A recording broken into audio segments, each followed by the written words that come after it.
bizzat kendi talimatıyla biz ona da verdik. Savcı Bey'in talimatı. Şu an gideceksin dışarı. Şu an havadayım.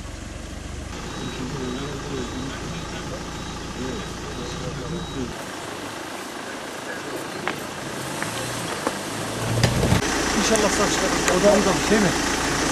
Tepkide bakın. Bakın da oraya, bakın da bir şey yok.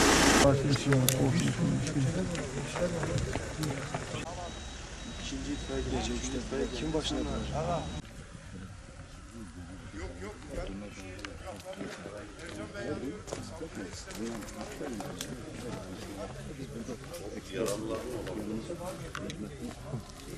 Olsa bunu şimdi 5 saatte anasını anlatırlardı. Çünkü içinde insan var diyecek abi.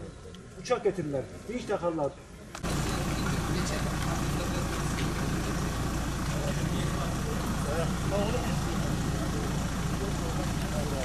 Tabii aldığım bilgi doğrultusu içerisinde yine Elazığ'da gelen normal sekli tren ama Malatya'da çıkan trenin sevk emri olmadan çıktığı şeklinde bilgi ulaştı. Haliyle yoldan bir tanesi izinli gelip diğeri izinsiz çıkınca da bu mevkide iki tren karşı karşıya geliyor. Allah vefat eden kardeşlerimize rahmet etsin.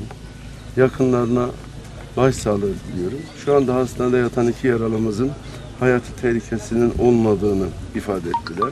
Bu da bizim açımızdan sevindirici diyelim. Maddi kayıpların önlenmesi kolay. Esas olan can kaybının önüne geçilmesi. Basın girmeyecek.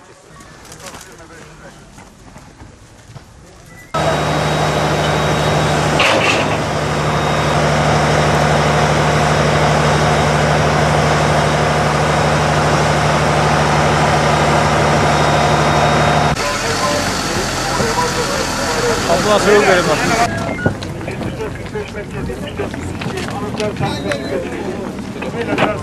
Sayın Valim. 02:07 saati sırasında Elazığ yönünden gelen bir yük treni ile Malatya yönünden gelen bir yük trenin çarpışması neticesinde maalesef üzücü bir kaza meydana geldi. Bu kazada bir personelimiz hayatını kaybetti. İki personelimiz yaralandı. Şu anda hastanede tedavileri devam ediyor. Hayati tehlikeleri yok. İki personelimizde herhangi bir yaralanma yok. Ben vefat eden personelimize Allah'tan rahmet diliyorum. Yakınlarına başsağlığı diliyorum.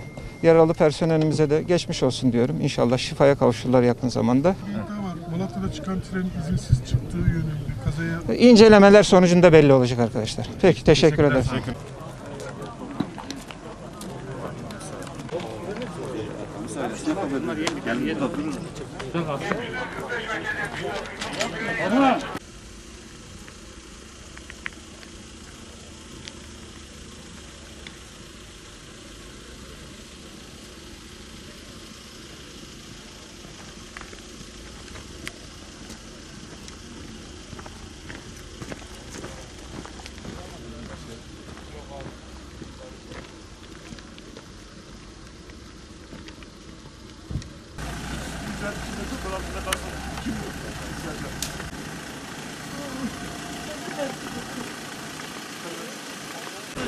Kaç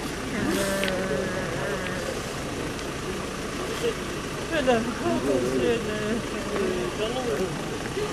Partiler hata hiçbir görmüyor.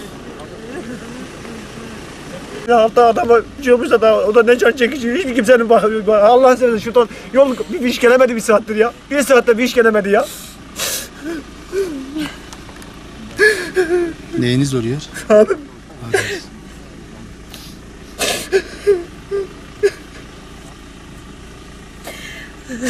Kardeşlerim kaçın böyle.